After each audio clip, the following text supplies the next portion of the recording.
第53章子义藏锋。杜衡州那句先杀他一出口，洞口里外像是一起静了静，雨还在下，浇下的水也还在拍。可那句话落下来，连朝衡都觉得后颈绷了一下，因为他知道这人不是拿话吓人，他是真的会先去杀不语。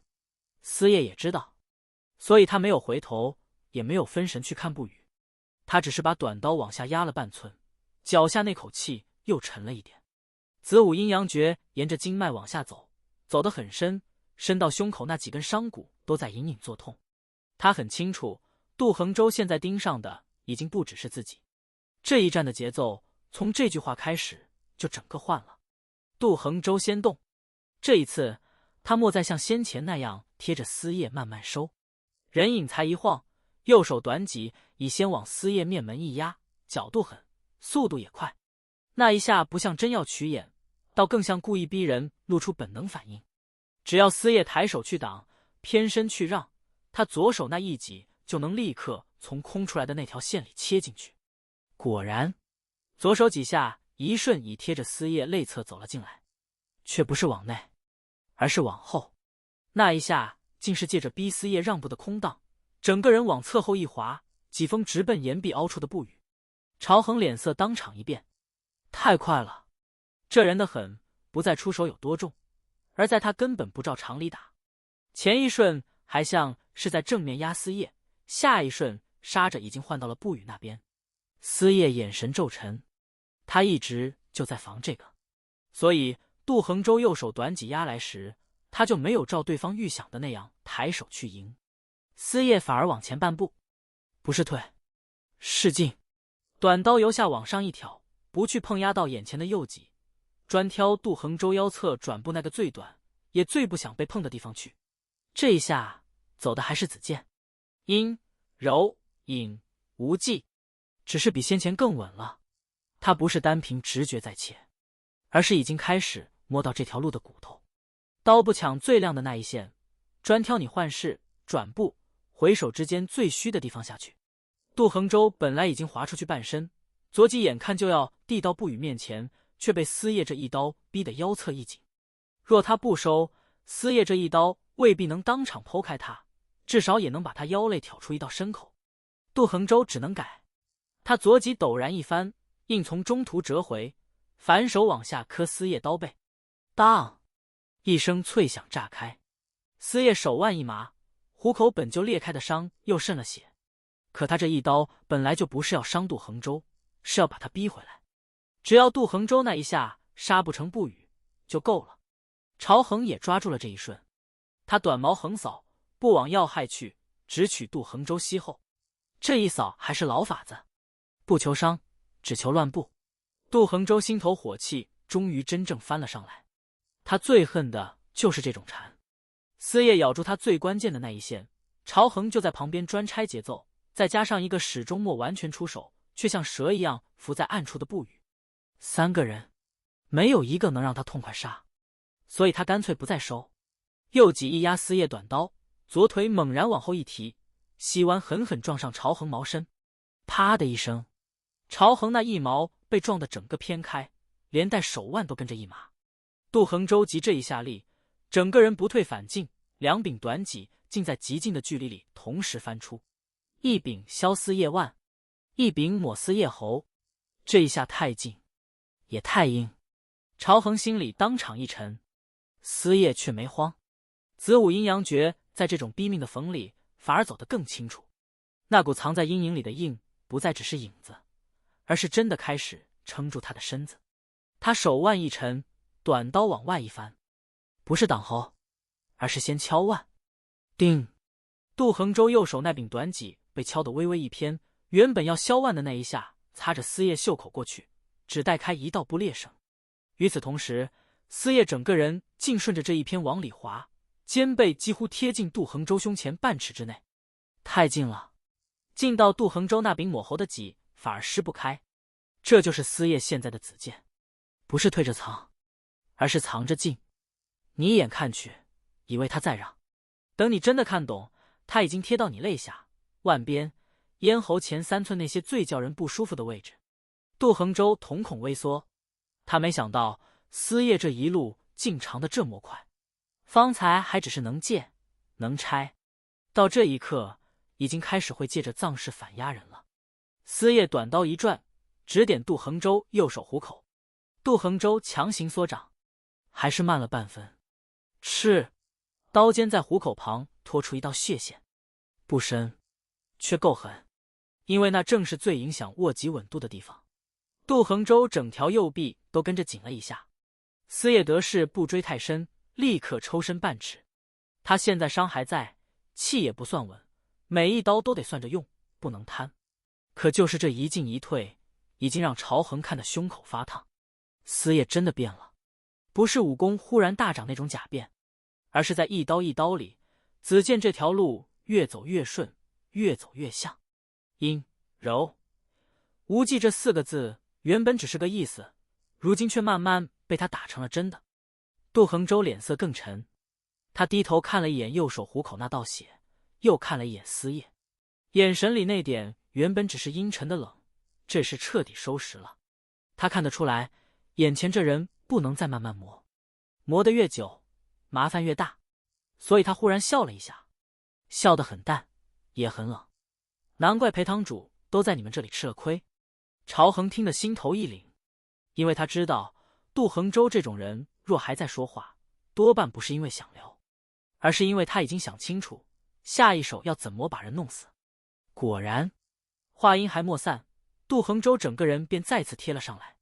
这一次他不再追着思叶一个人砍，而是2柄短戟上下翻走，几路一下放得更大。看着像乱，实则每一条线都把思叶、不语、朝恒3人都算进去了。思叶只要往左让，右戟就会借势扫向不语；思叶只要往右抢，左戟就会倒钩朝恒。他是在逼思叶选，要护谁，要让谁吃伤。这种打法比刚才更毒。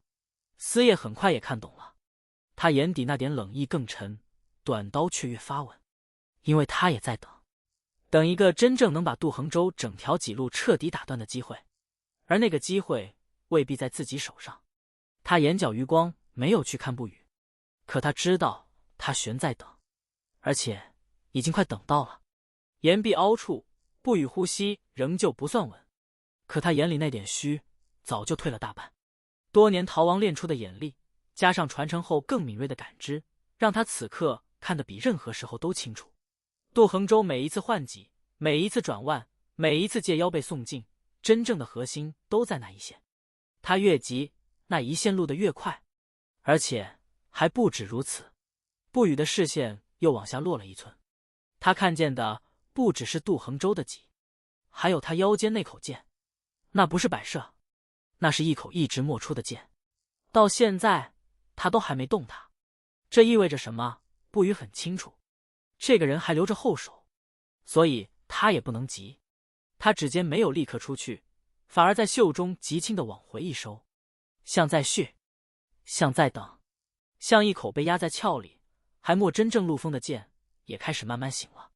思叶就在这时忽然低低说了一句：朝恒，左边。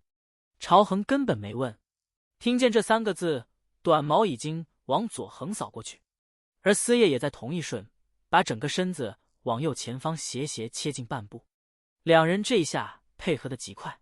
杜衡州眼神一冷，立刻提戟去变。也就在他腰背换劲，2柄短戟交错到最满最紧的那一瞬，岩壁凹处，不语那只一直半藏在披风下的手终于悄无声息地握住了剑柄。第54章紫电出鞘。不语的手终于握住了剑柄，那一下其实很小，小得像伤重的人只是下意识抓住身边唯一能抓的东西。杜衡州却在那一瞬眼皮微微跳了一下，他先前一直在看不语，不只是防他再出指，也在防他还藏着别的东西。现在他终于看见了，那不是一只单纯缩在披风下的手，那是一只握住剑的人手。可杜衡州没有立刻转身去杀他，他反而先笑了一下，笑意很薄也很冷，因为他等的就是这一刻。思叶一直在等他露出命门，不语也一直在等，可杜衡州自己又何尝不是一直在等这个女人把最后那点东西真正拿出来。所以他的后手也终于亮了。不是剑先出，是戟先退。杜衡州双腕一翻，两柄短戟竟同时往后一收，整个人借那一下力，猛地往后滑开半步。那半步不是退，更像是让开了司业的刀，也让出身前那一线空位。下一瞬，他腰间那口一直没出的剑终于动了。不是吧？是弹。剑身才刚出鞘半寸，洞口那片原本被雨水斜搅成一团的湿冷空气，像忽然被什么细东西整个切开。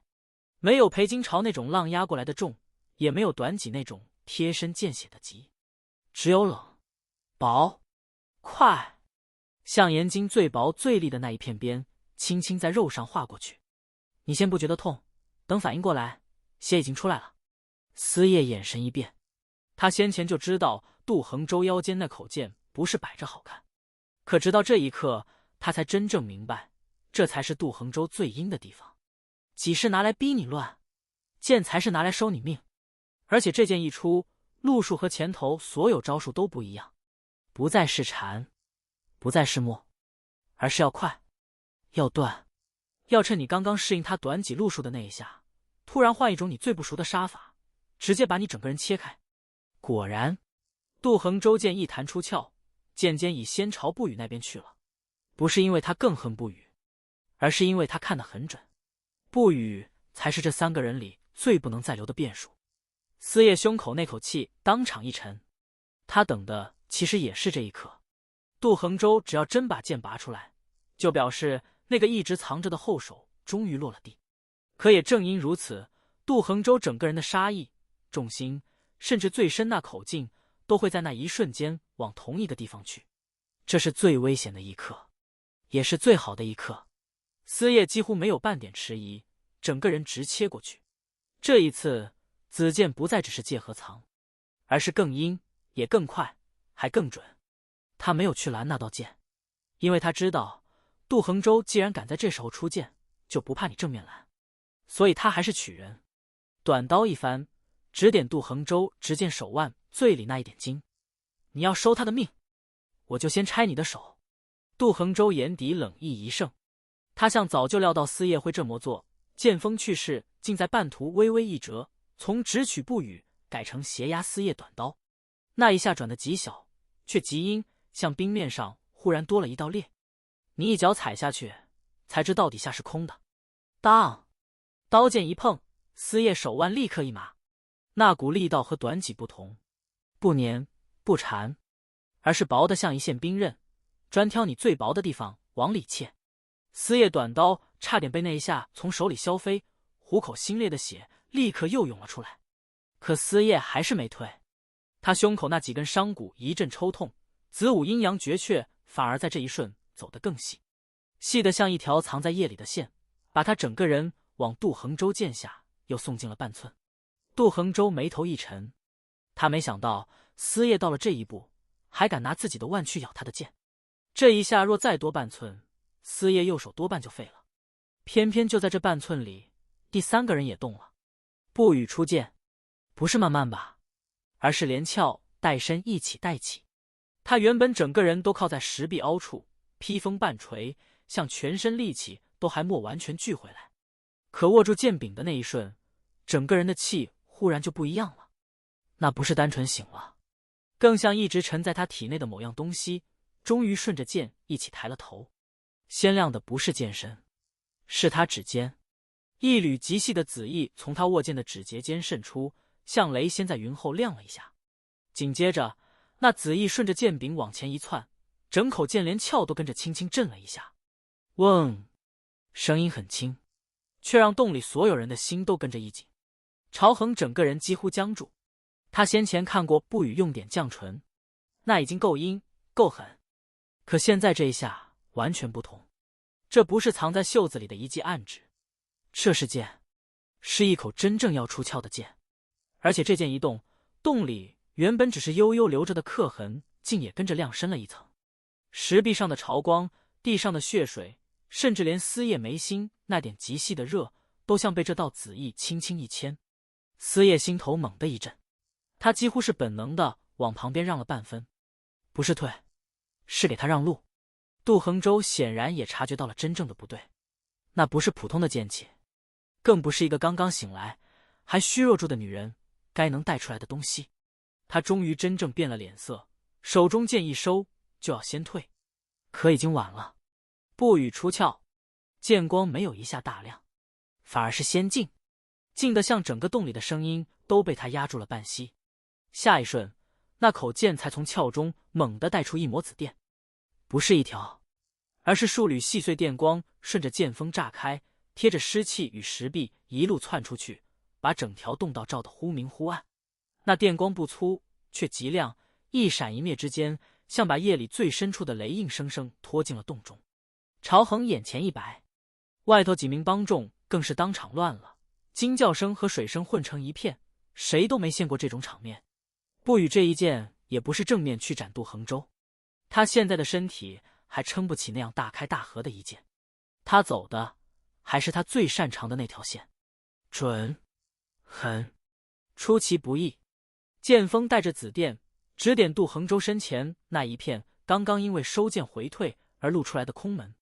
那不是最亮的一点，却是他全身劲路刚换到剑上时最薄的那一层。杜衡州横剑去挡，挡是挡到了，可紫电之力根本不是单纯的兵刃相撞，剑锋才一碰上，他整条手臂便猛地一麻。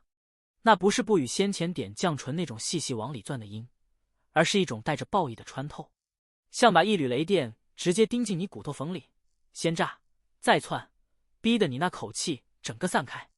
杜衡州闷哼一声，整个人竟被这一剑震得往后连退2步。第2步落地时，他虎口已裂，血顺着剑柄往下淌。还不止如此，那驴子电明明被他架住了大半，仍有细碎余烬顺着剑身爬进他半条手臂，逼得他整只右手都跟着颤了一下。司业根本不会放过这一下，他刚才让出的那半分就是为了这一刻。杜衡州一退，司业已经贴上去，短刀从下往上一抹，不求一刀见功，只求把退势逼得更乱更急。杜衡州本能抬起去封，可他右手还在麻，剑又在另一手，这一封到底还是慢了些。吃了，司业刀锋在他前臂又拉出一道血口。